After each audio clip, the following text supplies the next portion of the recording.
Bowne-Anderson here for Out of Bounds. So excited to be here today with Alex Filipchik from City Storage Systems, otherwise known as Cloud Kitchens. And I'll introduce Alex in a minute. But before that, I'd love if you all introduce yourself in the chat. Let us know where you're calling in from, um, where you work, what you're interested. Are you an AI engineer, or do you work in machine learning, or are you a scientist trying to get into these types of things? Um, Alex is currently in Los Angeles. I'm in New York City, in Brooklyn, in fact. And we're here for the Out of Bounds Fireside Chat. Welcome, everyone. A few words about Out of Bounds. Out of Bounds helps you with machine learning and AI applications and building them, including large language models and generative AI. Out of Bounds works on infrastructure, productivity tools for data scientists that allow them to focus on building models and doing science while having easy access to infrastructural layers such as compute, orchestration, versioning. They have a platform called Out of Bounds platform. We also have open source framework that my colleagues built at Netflix called Metaflow, which I'll link to. Check it out. Give it a star if you like it. I usually introduce Metaflow, but Alex, our wonderful guest today, uses Metaflow as well. So maybe you could just introduce Metaflow or tell us what how you use it, Alex. Yeah, so Metaflow, right? We call it part of where yeah, it's like everybody comes up with acronyms those days. We call it part of Dream Stack, right? And then what Dream stands for, again, it's we use it internally. It's a little bit for fun, but why not? D stands for Daft. It's like it's a data frame, like data processing framework, which we use on top of Ray. And then E in Dream, you know, it stands for poetry. That's a Python framework we use to organize our Python projects. A for Argo, which tells you we run a lot of things on Kubernetes. We actually run everything on Kubernetes. And then M stands for Metaflow, right? That's how a dream machine learning stack. And Amazing. That's yeah, super cool. And did you say yeah. what was the D for again? What's up? What was the D for? They D Yeah, deft. def. Deft. Yeah. Yeah, great. Yeah. And then Ray, um, Yep. Poetry poetry, Argo, and closing and out with Metaflow. Metaflow, right? So and for quite a bit of time, we ran a lot of our orchestration on top of Argo, and Argo, let's put it that way, requires a deep knowledge of both Kubernetes and YAML. There's like a lot of things which uh, it's really, really hard when you interact with a like roller level infrastructure. And we were looking for something that can significantly simplify the day of data scientist, machine learning engineer, and hopefully even an engineer who wants to get into machine learning. We looked at many open source projects, actually open source, closed source project, and the Metaflow like won our internal competition, mostly because of the focus on like experience, right? On how easy it is to go from idea, the workflow, test it locally, maybe deploy to like cloud infra, in our case, Kubernetes, or like Intervene, have some code running locally, some code running like on large compute clusters. And then the whole experience was pretty satisfying, actually, again, compared to what we had. Um, Wonderful. Well, I appreciate that, particularly as Metaflow, the project. What I've seen is that a huge amount of its adoption has been due to developer experience and allowing scientists to focus on the science and the modeling and deploying and not necessarily battling with CUDA kernel errors or, to your point, like kubectl and Kubernetes orchestration and these types of things. That's all by way of intro. I would love to jump in now and just remind everyone we've got people tuning in from Atlanta, from Chennai, from Toronto, from Vancouver, Portland, Mountain View, San Diego. So we've got a lot of people represented, which is super cool. Um, I would love to jump in by just hearing a bit about city storage systems, otherwise known as cloud kitchens, and what the company's working on. I will remind everyone, please ask questions in the chat. We'll try to fold them in. But with a view to, what type of things do you work on that require ML and AI and will lead us into thinking about these processes emerging more as engineering disciplines? Yeah.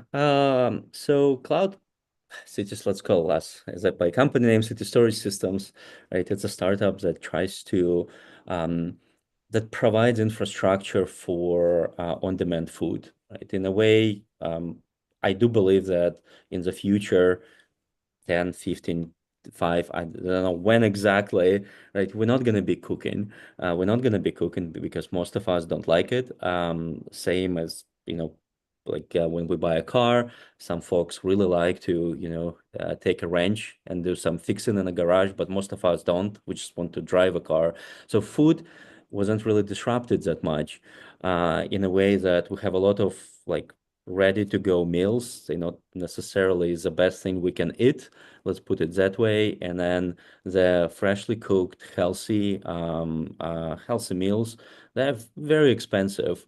Like lately, with systems that with like companies that allows us to order and get it like food really, really quickly, the cost also going up, right? If you like using those, I don't want to name anyone, right? But I think we all have our own versions in our cities. I mean, yeah, it varies region to yep, region, but we can yeah, all, especially yep. with where we are in the inflationary curve, we can definitely all relate to. And I'm in New York, where a lot of tipping, of course, needs to happen, and tax and Yeah, tip, and suddenly things that are advertised for $35 end up being 57 or something, right? So yeah, I think that 35 to 57 is not probably as bad as 10 to 20. All right. And then like all we like the vision actually, right, is better infrastructure for food or an attempt to make cost of on-demand food like similar to cost of going to groceries. Right. That's what we're really trying to do. And then if you think about the problem really, really deeply, there's like it's like an onion with a lot of layers you can kind of peel off. Like how do you actually how do you make it easy to produce food, right? I think about kitchens as micro factories, right? And then containers, right? Like we're technologists, if you work with Kubernetes, right? There's containers, let's imagine it's a kitchen. And why is it micro factory? Because it takes ingredients, it applies some processes to the ingredients, and it produces actually final result. If you put a lot of them in the same place, now you have this processing unit, like multiple processing units, like taking, raw materials and producing food. And then you can think about all the ecosystems that can be built around it, like including like robots and then delivery platforms and yada yada yada. But like the foundation of this kernel is this processing unit that converts raw material into food. And machine learning is I don't want to say that like, there's like some companies that literally live or die by machine learning because that's what they do. We use machine learning to our advantage. That's how I see machine learning. I see it as an engineering discipline that can be applied to problems which engineers dealing with every day to get to a better results. Right? That's like very cool. I do think this is a wonderful use case for machine learning, data science, and as we'll get to generative AI and a lot of AI these days, I do think, pardon me, when we think about the evolution of data science and machine learning, of course, I think in the cultural consciousness, a lot of things are around Google and Facebook, Meta, these types of services, right?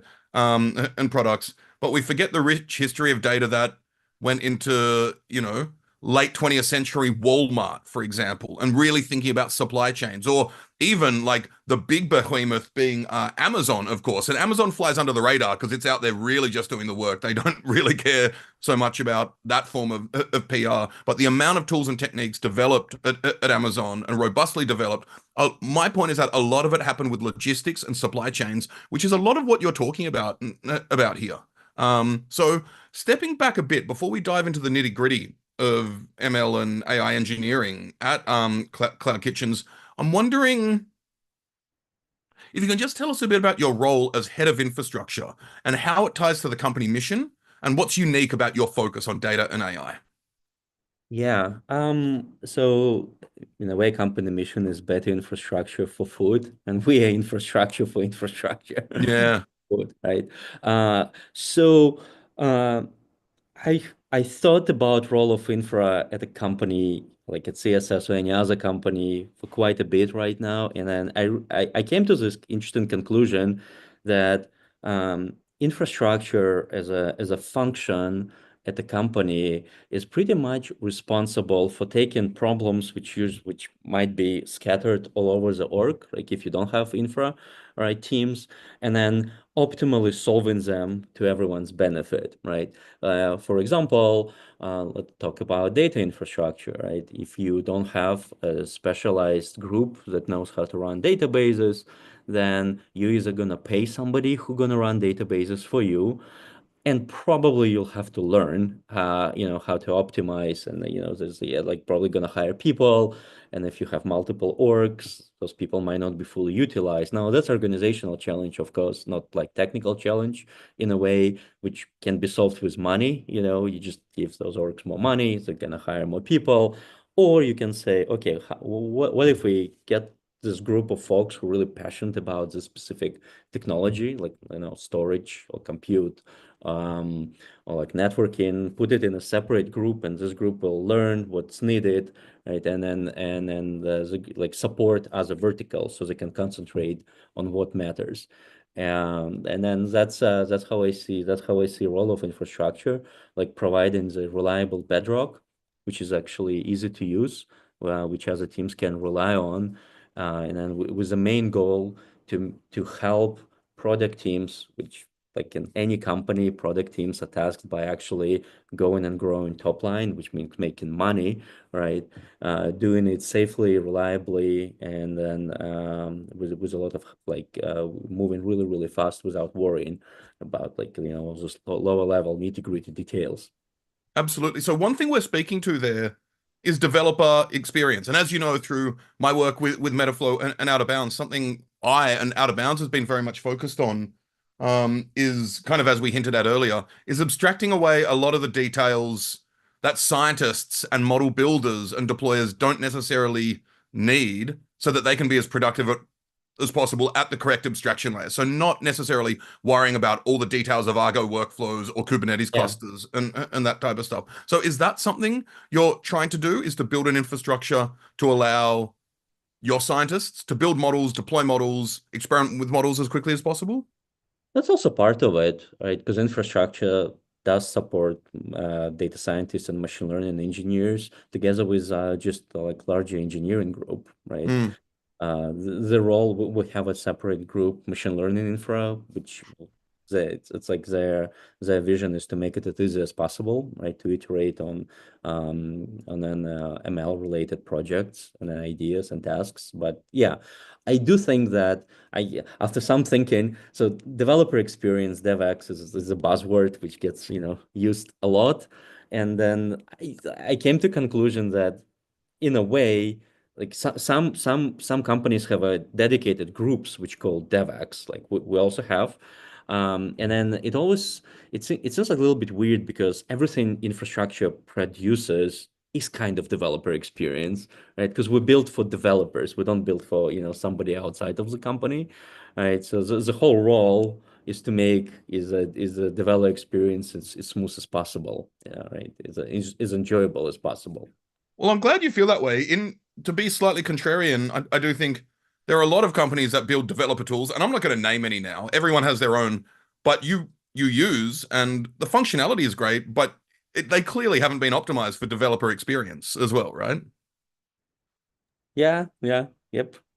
Um, I like that. I just want to disambiguate the term infrastructure a bit more. We've been talking about at least two types of infrastructure, one being data infrastructure and one being machine learning infrastructure. And you have data engineers and infrastructure specialists working on the data infrastructure and engineering side. You also have platform engineers working on machine learning platforms and that type of stuff. So can I just get a sense, in as much as you can say, kind of how your org works and where the data infrastructure and ML infrastructure and other forms of infrastructure kind of interact? Yeah, yeah. So we start. So the way we laid out is that like the lowest level, the team that our like bedrock, for inside infra is our compute group, compute and networking, which provide like foundations for clouds, Kubernetes cluster. We're really big on Kubernetes. Like 99% of workloads run natively on Kube. And then that's a charter. The storage charter goes, very, very close to core compute. And then that charter responsible for supplying us with databases, storage solutions. Like, for example, we have we call it cloudless. It's like internal implementation of a S3 interface.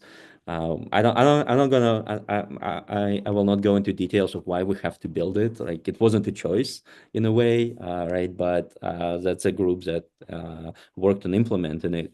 And on top of it, there's group. I actually really struggled with the name for a long time. Is it big data group? Is it some data warehouse group? I started calling the group data intelligence infra, and that group, it's a classical stream processing, batch processing infrastructure, machine learning infra, right? I call it data intelligence infra because it's all around data in motion, which is used for either machine learning or some kind of business intelligence, right? Data in motion. And then cross-cutting concepts, developer experience, builds, releases, security is another cross-cutting concept, and then things like data governance, because so that's pretty much how the core level works. And of course, additional the charter, which is also cuts across the observability, because we want to know what's going on, and we have also a platform team which is tasked with building primitives which can be used to reliably build like multi-regional software, right? We built we have actually Eng blog where you guys can, if you're interested, really interested on Substack, where you can read about some of those systems. We build internal interesting queue, right? We call it KQ, which lets you reliably process messages. And again, if you have a question, why don't you use Kafka? There are answers in that blog post. And then it's built on another concept we built in-house called work distribution service, which is a sharding service, which lets us again redistribute work between different deployments, like regions, clouds, yada yada yada. Very cool. And I've just linked to your tech blog in the chat. That's techblog.citystoragesystems.com. So I appreciate that. Everyone should check that out. We've got a great question in the chat, and I just want to encourage everyone. We've got over 80 people here live, which is super cool. Please do ask questions in the chat for people who just joined. Question is, how many developers do you have working in Cloud Kitchens? If you're Oh, at liberty to say. yeah. I'm sorry, guys, but because we still technically stealth, Yeah, this yep. is as Yeah, open yeah, as yep. we can Totally get it. do. Yeah. Totally get it. But we have enough that to justify some of the crazy stuff we built internally. Let's put it Awesome. that way. And I am interested in the fact that you're very much tech first, data first. I mean, you are a database company in a lot of ways, but also you're doing a lot of things that are pretty ahead of the curve, or like what I would refer to as future music. I mean, you've built a real time first data infrastructure. So Yeah. what drove that decision, and what benefits have you seen from this approach? Yeah, this is an interesting story. I had a presentation a couple weeks ago on a streaming summit, which is literally was named Lessons from Building Streaming First Data Infra. And just quick TLDR. So life, fortunately or unfortunately for us, happens in real time, right? Nobody waits for a batch to land. And then I think of it as a truth to know gap. Like, when stuff happens in real world, that's a true state of the real world. And then there's gap between stuff happened and we learned about it. And this gap, it can be affected by just broken system in between. You may never know the truth at all, right? Because aggregation is broken, or maybe it will take, we detect a problem, it will take forever to fix it. But one of the more fundamental problems with this stacks is that when they build on batch technologies, which batch thinking from get-go, like your gap is wherever it is, a day, a week, right? It's not shrinking. It's actually growing, growing, growing, and growing. And I think I personally feel we got lucky that CEO was very into real time, getting he was really willing to push us to think really, really hard of how we can maybe find technologies which can help us to build stack that allows for knowledge to propagate like as fast as possible. Because it's really hard to, it's actually super hard, by the way, to build real-time stack for a variety of reasons. It's much easier to do batch.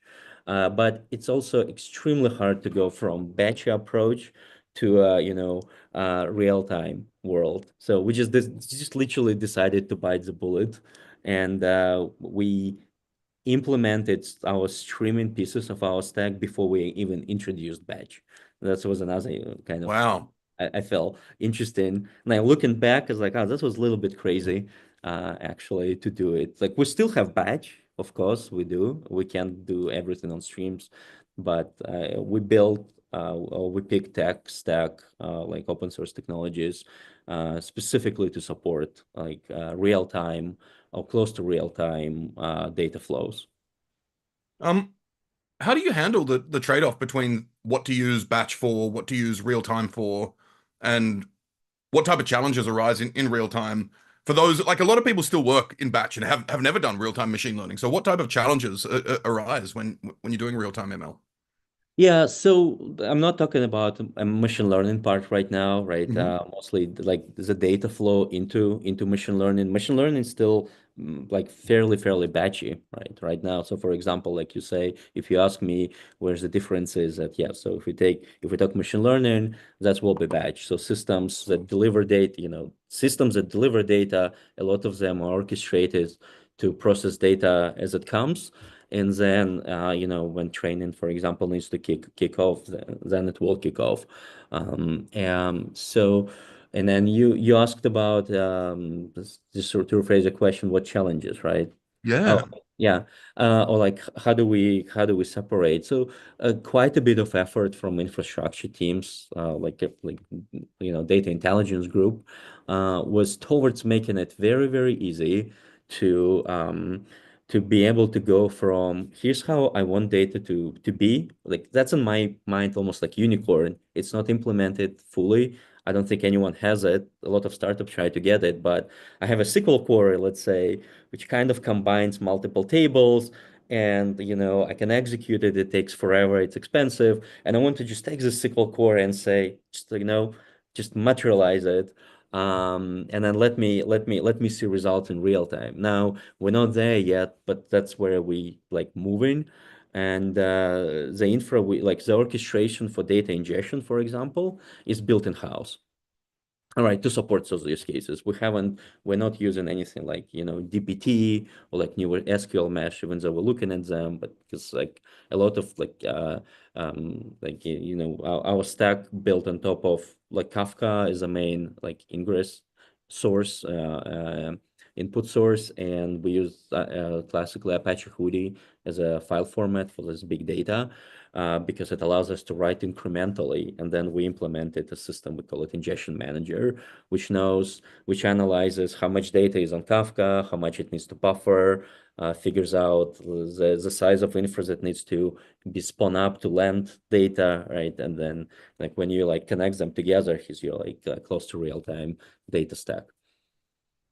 Very cool. We have an interesting question in the chat, which diverges slightly from, our plan, but I think it's actually very important. We have uh Subodh Mandal, and I apologize if I mispronounce your name. I did my best from Ottawa, who is a product support guy. He says his great question is how do non-developer technologists, such as product managers and product support people, fit into the work you do at Cloud Kitchens? Yeah. Very interesting question because as an infrastructure team, we do support engineers and also non-engineers, like business orgs who want to work with data, right? They want to be able to analyze data, they want to be able to extract like insights.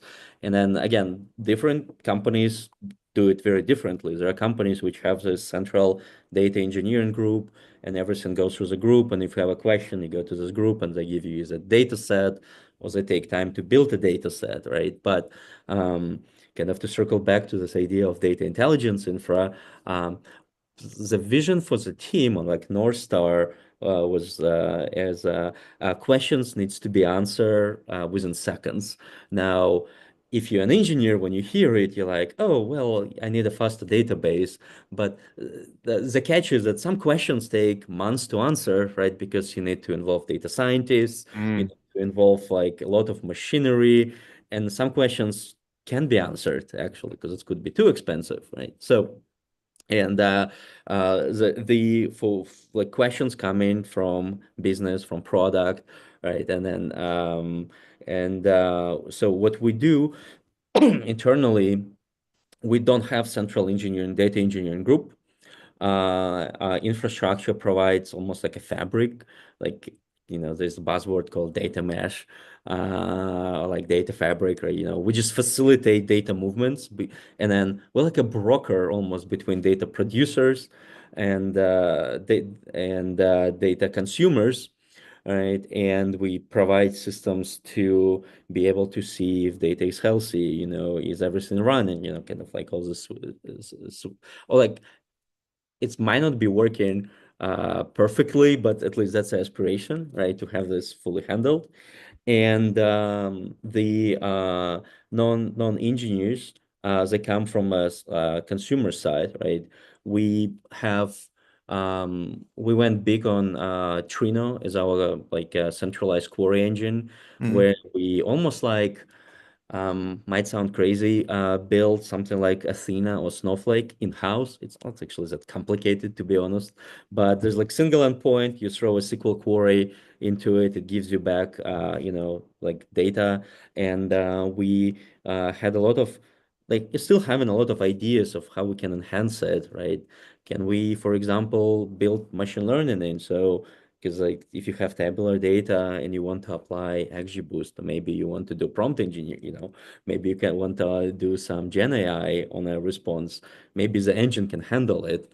That's some of the things we still like debating and discussing, but that's how it works, right? Infra Yeah. is both. It's like it's we yeah, infrastructure, especially data intelligence does provide services for like non-engineers. Fantastic. So I do want to get into more of the thinking through what is engineering and what isn't side of things. But as a kind of prelude to that, I'd love to know how you're using generative AI and LLMs. And as we've chatted about before, you use it for various applications. So I'm just wondering if you could share examples of use cases such as support automation or legal document analysis and where you see their impact. Yeah, LLMs, like honestly, I I wasn't as excited like I wasn't excited about technology in a long time. Or at least I thought am excited about some, when there are like press releases and things, and then you touch new tech and you're like, oh, that's cool. But LLMs, year ago, it's pretty much like actually more, almost 2 years ago. Yeah. So it literally blew my mind. Yeah. And I thought like, oh my God, in the future, all the engineers like, oh, we'll only be doing prompt engineering, like, kind of there was this state of my mind. Uh-oh. Yeah. Right, yeah. And then and now I think it's settled a little bit. We learned a little bit more about technology, what it can do and what it cannot do. I think there's interesting thing about LLMs, and then I'm gonna get to usage in a moment, Please is that take on a I journey. yeah, I had this thinking before LLMs that machine learning should be engineering competency, right? We had QAs and ops before. Some companies still have it, but we slowly moved all those competencies under engineering umbrella. We have DevOps, you write code, you run the code, and then tooling is supplied to make it as easy as possible. QAs, right? Like in a lot of companies now, responsibility of testing software lies on engineers. And only machine learning, I feel maybe it's because of newish, it's a little bit separated, right? And I had this idea that a lot of engineers want to do machine learning, but entry barrier is really high, right?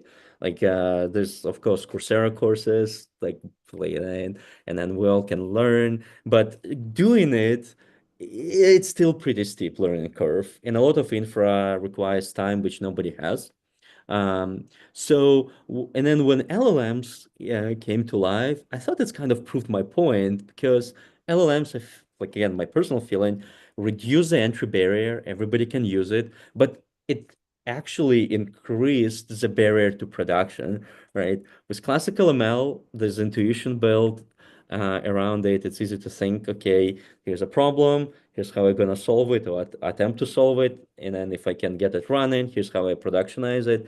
With LLMs, it's a bit more nuanced, let's say, but it's really easy to get in, right? So, and then let's segue into how we use it because it's such a widespread. There was like attempts to put it everywhere, like internal support channels. Right? Can we, for example, have bots that answer questions about our company? Right? We use it for image recognition, right? OCR in some cases, because we sometimes we need to read complicated things like menus, for example. Think menus are not really organized in the same way. It's pretty much it's semi-structured text.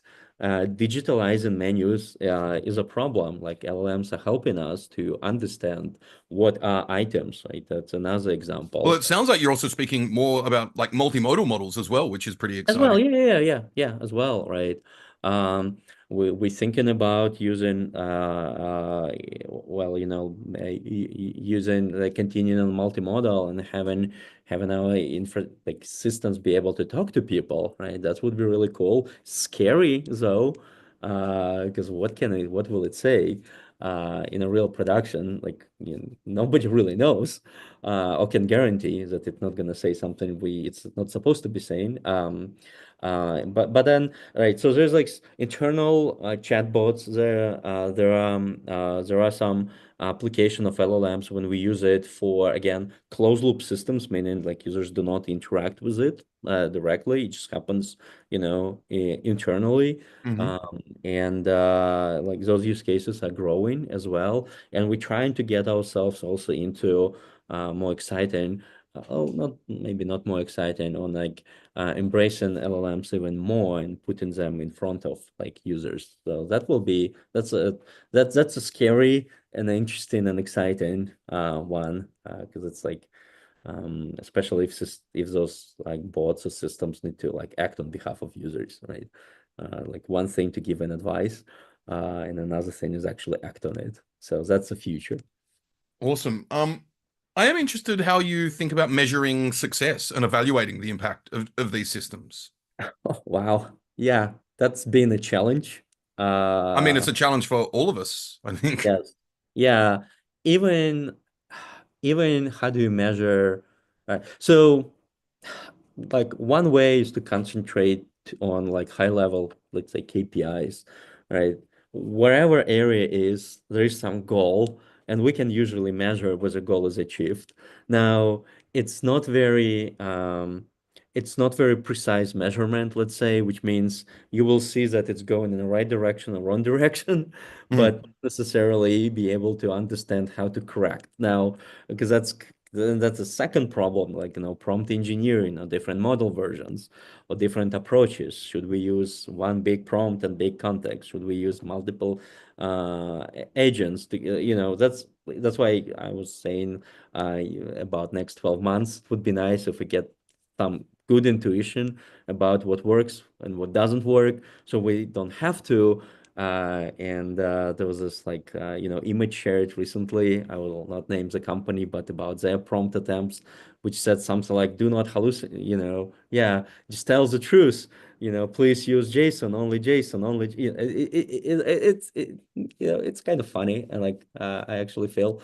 Um, Okay, going back to measuring, um, uh, one of the ideas we have, right, is to measure actual goal, right? If it's support, what are we really measuring? Well, for support, we would measure how many times person will say, I want to work, I want to talk to a person, to a human, right? And what's the work is workload increasing, decreasing for actual people who's answering those questions. And you add infrastructure cost, right? And you get a couple interesting metrics to work with. So on working with LLMs, I had this idea that like, and then I don't know how other companies do it, but it almost feels like the size of the prompt, like smaller is better, right? Least amount of tokens, most amount of results, is also could be a good measurement, but we haven't, put too much thought into that part. Totally agree. And I love that you said something like, please give me JSON. I do love, if you say please, or I really need this, perhaps you'll get, there's a whole body of research into what we call emotional prompting, right? So if you plead with things or say, if you say, my grandmother needs this needs your response to write her memoirs of when she moved from Europe to Australia or something like that, there'll be a greater likelihood on average of it of it giving you what you want. The other thing you're speaking to, I think, with structured outputs is in the idea of one big prompt versus a lot of small ones. It does seem like there's a kind of trade-off between structure and accuracy. So let's say I'm trying to get some sort of structured information and I ask for a lot of things in JSON that will often underperform doing it as individual prompts. So what I see and what I've done is parallelizing a variety of prompts, then getting them into a structured form myself. So there are a bunch of hacks around this. But to all of these points, we've been throwing around the term prompt engineering, and where I do want to move this conversation to the promised land of, can we call these an engineering discipline at all? So I think we can agree that prompt engineering can be tricky. I'm wondering what you see as the main challenges and how do you approach them, and what do you even think of this term, prompt engineering? Yeah. Yeah, I'm laughing because every time I myself try to play with like LLMs, I find that I have access to compute. I don't necessarily have access to time. And then I was like, oh, it would be cool if something can just take what I, want things to do and create the perfect prompt for a specific model. So probably if there are any founders listening or like entrepreneurs, but probably like 100 startups right now are trying to solve the same problem because it's painful, right? And then having actually this is just general lack of intuition. As one of data scientists said, I thought it's really interesting, is that the problem with prompt, it's almost like infinite feature set, right? Usually in machine learning, you're working with X amount of like tabular data, right? For example, which you can understand. With LLMs, it's a free text, right? You can make your prompt as big as you want. You can, fill the full context or as small, and then amount of variety is insane. And then I really want us to have a system or intuition, like something that can almost like tell me, okay, Alex, if you just use this sentence, that's going to be your output. If and then a guidance to how to, Yep. to where to go. Because like when I work with code, coming from me, like I'm a manager, definitely, but I'm coming from engineering background. There's a problem. You usually have some idea of what you're gonna do, and it's usually deterministic. You did it, you tested it, and you understand like why this resulted in that output. With prompt, not so much. And then of course, like I know if we're gonna cover this one, it's like changing models, right? One prompt that works on model A version B may not work on model A version C, which we did see in production. To our surprise, it didn't really go well. Yeah, and Um, also this is an increasing concern, particularly as I don't know if you remember, there's a website and a Twitter account called Killed by Google, where you can just see like all the yeah, all the dead Google products, right? Um, I joke that we're going to need like a killed by OpenAI at some point as well. And you can go to like the Azure OpenAI deprecation page. But in terms of vendor APIs, there are not already a not insignificant number of models that have been deprecated. So you're forced to go to the next one. Maybe this is an argument for self-hosting open weight models, and maybe we'll get to that type of thing and having a slightly different type of governance relationship with your models. Um, True. but I am interested. We're kind of talking around the fact that okay, one of the most amazing things about generative AI, let's talk about LLMs, is that you can speak to computers now in natural language and it will reply in natural language, right? Now, one of the biggest problems is that you can speak to it in natural language and it will reply in natural language as well, right? Because we don't know how to harness these things correctly. To your other point, though, the fact that we're still wrapping our heads around the fact that they're non-deterministic, right? And that the output, even when you like have low temperature and these types of things, the output will still be probabilistic. And I think that plays into a huge number of issues and challenges we have with them. But also, I think something you're speaking to is that we need to recalibrate our expectations, right? That we're not it isn't that we're not interacting with traditional software. We have an expectation. So I'm still surprised that LLMs can't act like calculators properly, right? Or can't count the number of R's in strawberry and that type of stuff. But we shouldn't expect them to. And if you expect it to be a good calculator, you've actually got the absolutely wrong mental model of what's happening because it is next token completion in a probabilistic sense. So do we need to entirely recalibrate our mental models? I've yeah. Uh, I led the it witness then. Yeah, it's just like going like little bit like going back to data infra, right? Data infra specifically. Mm, And as a good example, I saw quite a bit of engineers, myself included, struggling when we go from, okay, I'm like responsible for a service, response request, and then when we get dragged into data world and let's say streaming world, like go like trying to build the first Apache Flink pipeline, right, and run it reliably, and then actually understand like build this intuition of what it is. It takes a lot, surprisingly a lot actually. So same for LLMs. It's a tool with characteristics.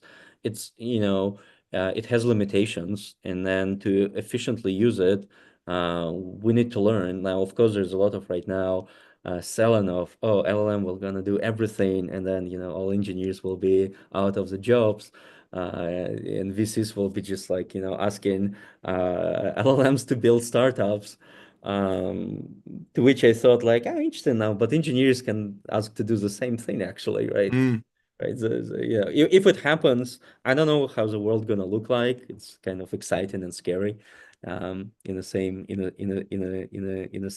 the same time. But you're absolutely right that misusing tech, like I just don't see the difference between misusing LLMs and misusing any other like classical engineering system, right?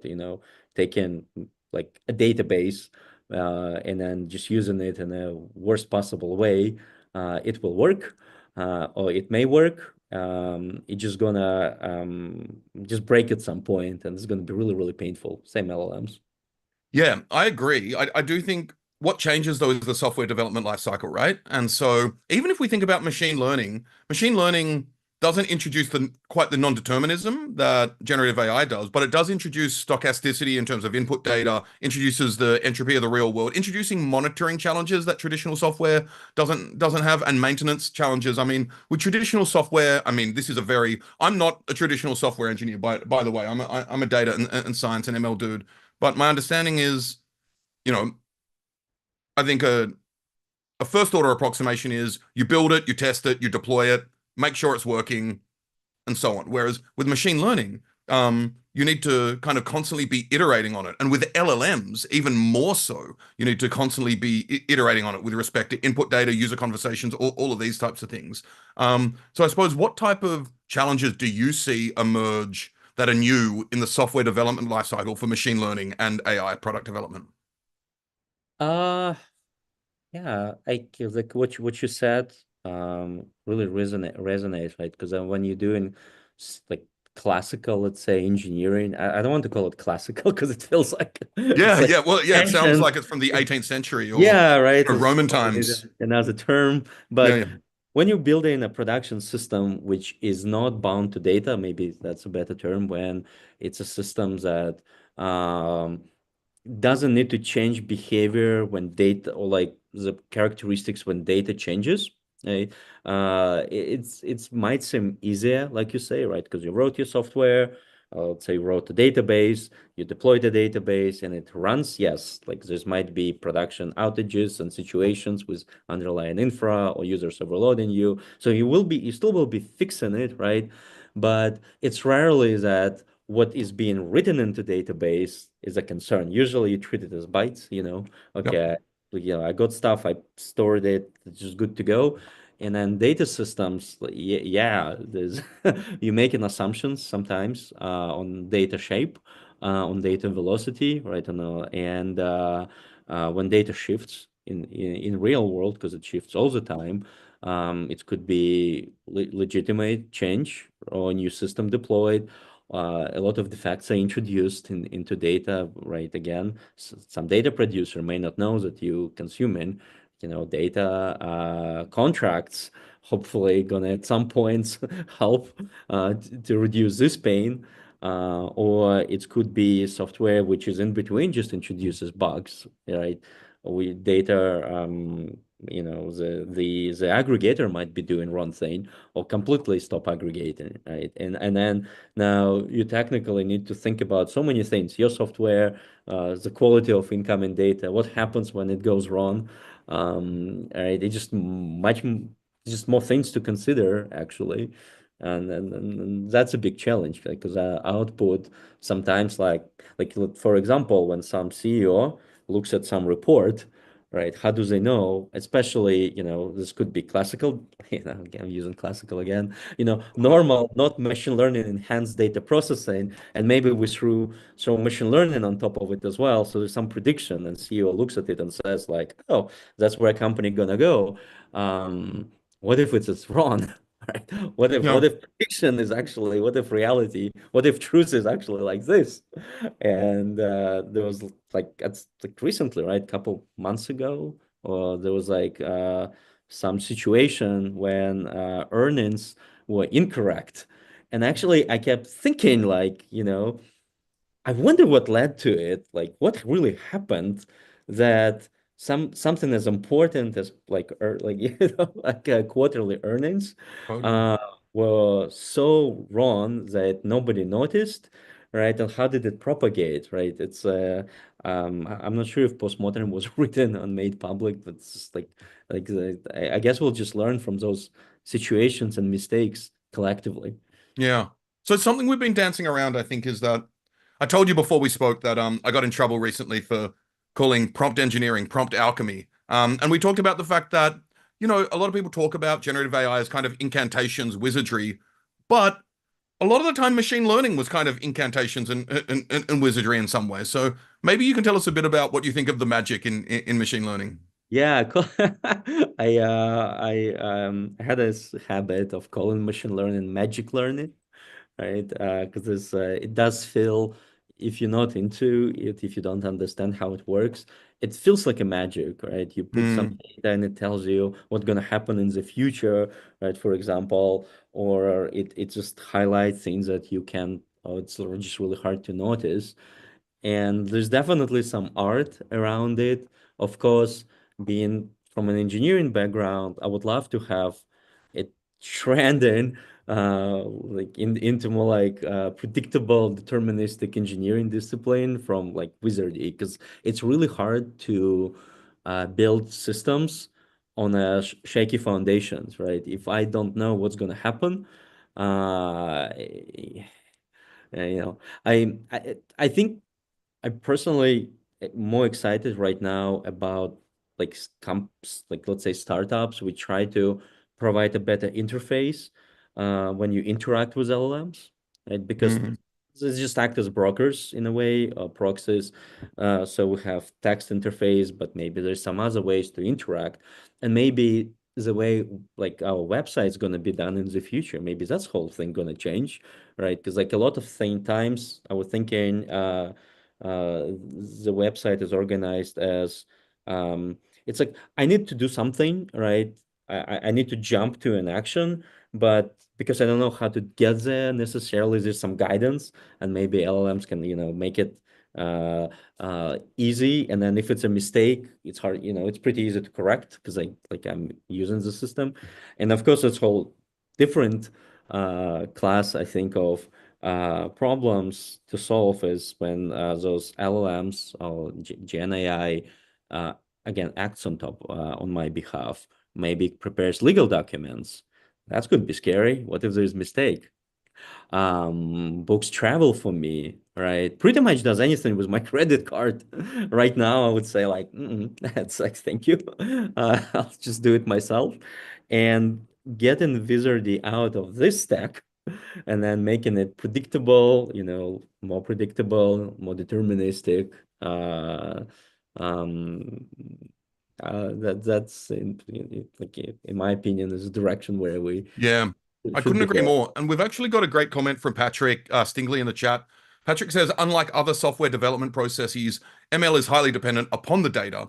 I've had multiple projects do a complete reset because of the data characteristics. And I even want to just use that to speak to, let's say you have an ML pipeline where you've got data coming in daily and that triggers some sort of microservice architecture, I suppose, for lack of a better term. You've got data coming in daily, which triggers an inference flow, which triggers a training flow that then triggers an inference flow.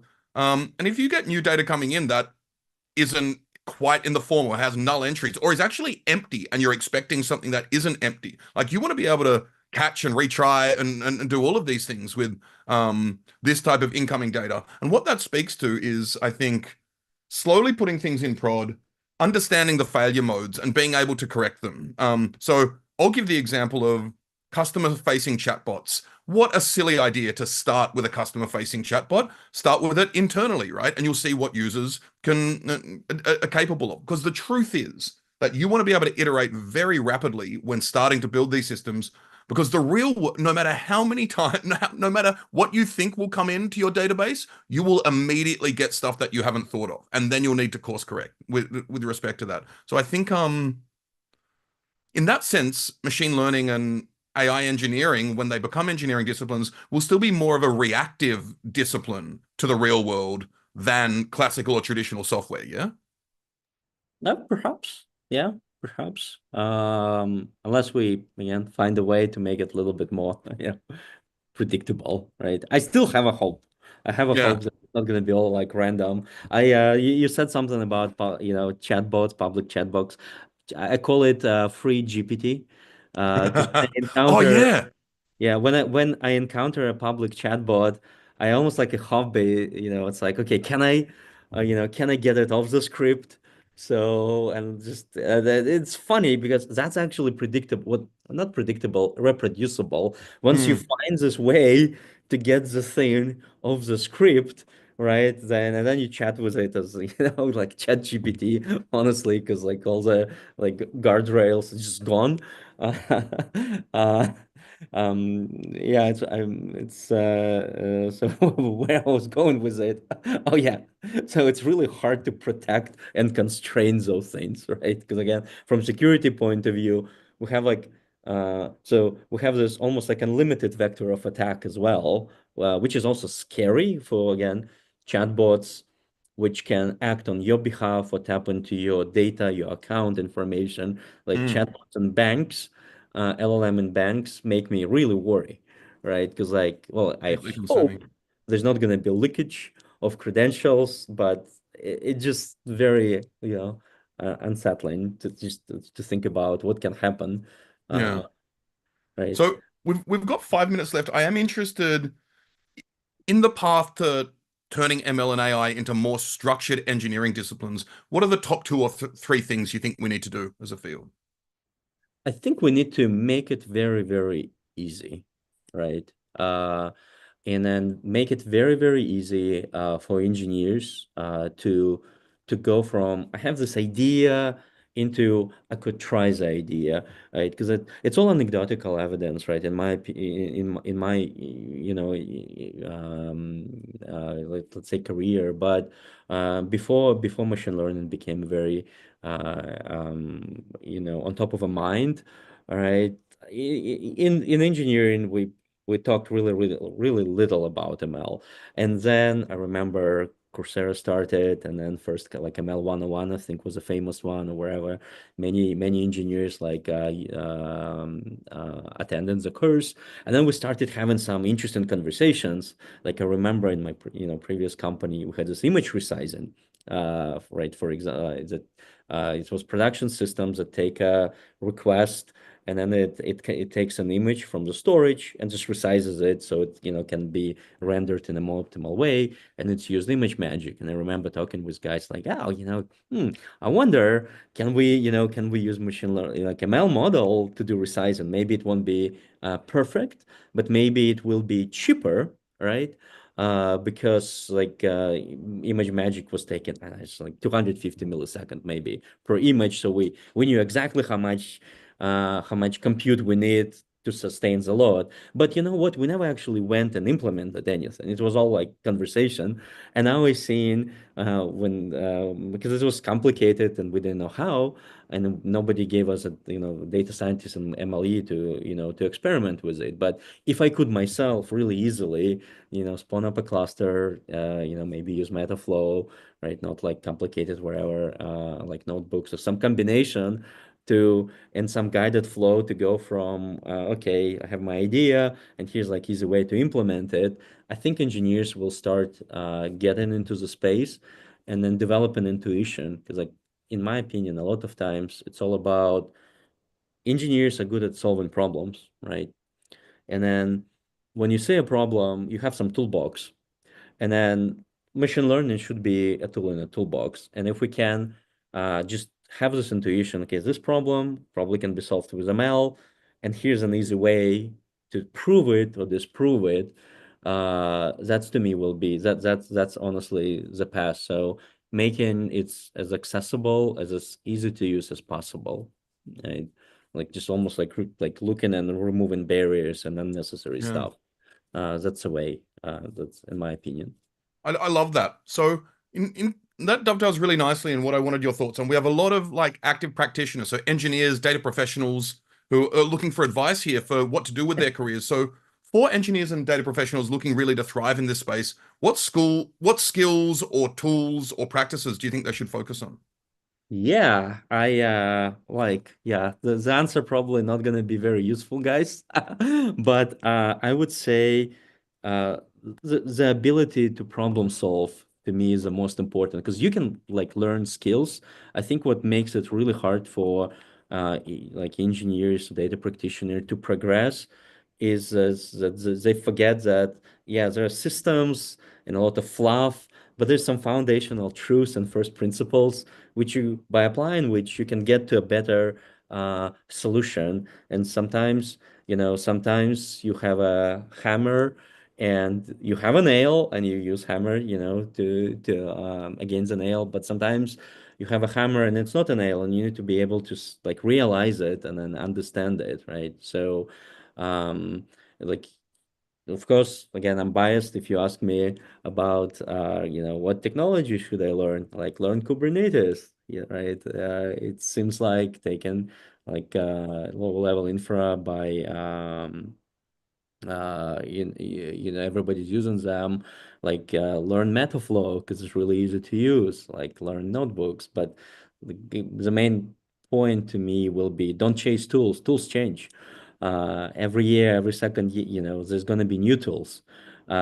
Use first principles, look at the market, pick the tool, see how many companies use the tool, learn the tool which is actually have a high, if you want to increase your probability of success, because it's all probabilistic. There's no sure thing. Like life is not deterministic, like LLMs, right? Yeah. You only can kind of improve your chances, right? So if you want to go to big company, like look at what big companies do, right? What models they use, yeah, like If we're talking about machine learning, like learn them, be like tactical, and then probably don't really marry yourself to a specific tool. I think that's my real advice. Don't be a like Apache Spark person or Hmm. this person or that person. Be a problem solver. Love it. Because yeah.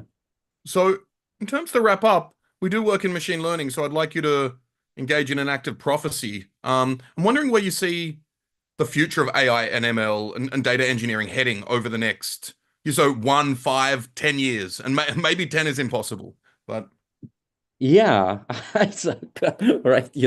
I thought I had an idea 2 years ago. Now I honestly tell me have no about it. idea. And I think anyone who tells you that they know, just like they probably bend in the truth a little bit, right?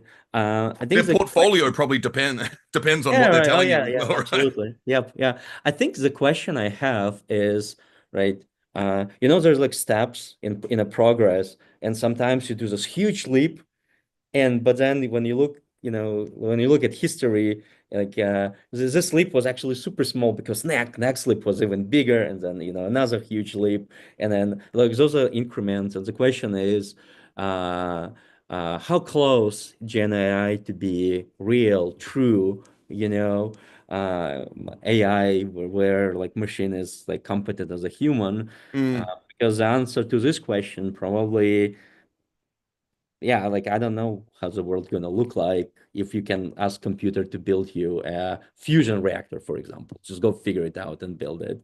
Will it be, a world where everybody lives happily, right? Or will it be some other reality? I don't know. Now, in a short term, by the way, nothing gonna change, I feel. Data problems will remain the same, folks.